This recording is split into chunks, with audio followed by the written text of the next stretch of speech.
Good morning, beautiful people. Hello, world. This Brother Dean. This is the day that the Lord has made. I am rejoicing and I'm glad that it is. Thank God for waking me up this morning, clothing me in my right mind, and setting the course of my day. I am who I am by the grace and by the mercy of God. So you seeing God right now. God makes you look this good. God make you look that good because you ain't look nothing like what you've been through. So I want to talk about respect. When I was growing up in the Bahamas, I was taught by my Aunt Rosetta that manners and respect would take you throughout the world. I never knew that I would be living in another country. Here I am, been living in America for over 25 years. And I don't care your age. If I see you, I say, yes, sir, yes, ma'am, especially when it comes to the business sector or whatever. You know what I'm saying? So we're in a time right now where, manners and no disrespect and being no manners is rampant. So I don't care. There's 8 billion people in the world. I don't care if 8 billion people who in the world being disrespectful and having no manners, don't be a part of that club. You know what I'm saying? Don't be a part of that club. You know what I'm saying? You could never attract what you disrespect. You could never attract what you disrespect. And in this life, it ain't always what it looks like, because social media have some of us looking better than we really living, or might have you looking worse than you really living. Don't always believe your eyes or your ears. Social media can manipulate, make things look like what it ain't, especially AI. You know what I'm saying? So before you go around accusing, before you go around blaming, verify. Don't just go around posting just to post or be the first one to talk about I got you. And we're in a time right now where people would rather pull out a cell phone and start recording someone rather than assisting someone.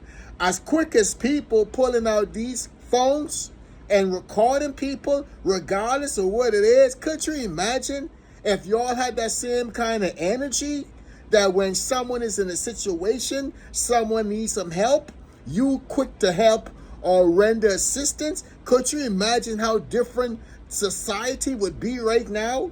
So I want to encourage you. You might look like you're the only one being respectful. You might look like it might look to you like you're the only one being showing manners. So if you're the only person in that club, it's okay, because that's what God sees, God knows, and you will be rewarded for that. You know what I'm saying? So be the best version of you. Them old values, them old school training. You know, the Bible says, train up a child in the way they should go, that when they get old, they shall not depart from it. Those values that was taught, don't throw them away for nobody. Don't throw them away to try to be accepted in a club, an organization, in a relationship. If they disrespectful, if they don't have no manners, you don't want to be no part of that. You know what I'm saying? And there ain't nothing wrong with being a leader and showing manners and showing respect. If you look at the life of Jesus Christ, Christ humbled himself. God himself humbled himself, first of all, to take on a form of a man. And look at his 12 disciples. He ran around washing their feet. Some of y'all wouldn't wash if Jesus Christ can wash other people's feet, who are you to say, well, you ain't washing nobody's feet? And like Jesus Christ said, if you don't want your feet washed, you're not a part of me. So whether you like it or not, you got to do it God's way. And that's what, whether you like it or not, you got to like people. You got to like people. You got to love people in spite of them being unlovable. You gotta do what Christ did. And he loved the unlovable. And that was including me, and that was including you.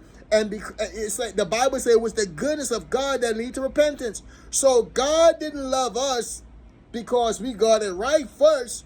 He loved us in spite of our condition. So we gotta love people in spite of their condition. We gotta love the hell out of people, whether we like it or not. The Bible say, by this shall they know that ye are my disciples. You gotta love one another. No one can take advantage of you if you love it.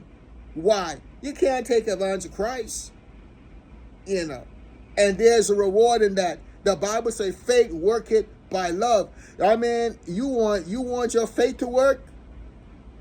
Let your love work. I love you guys. Stay blessed on.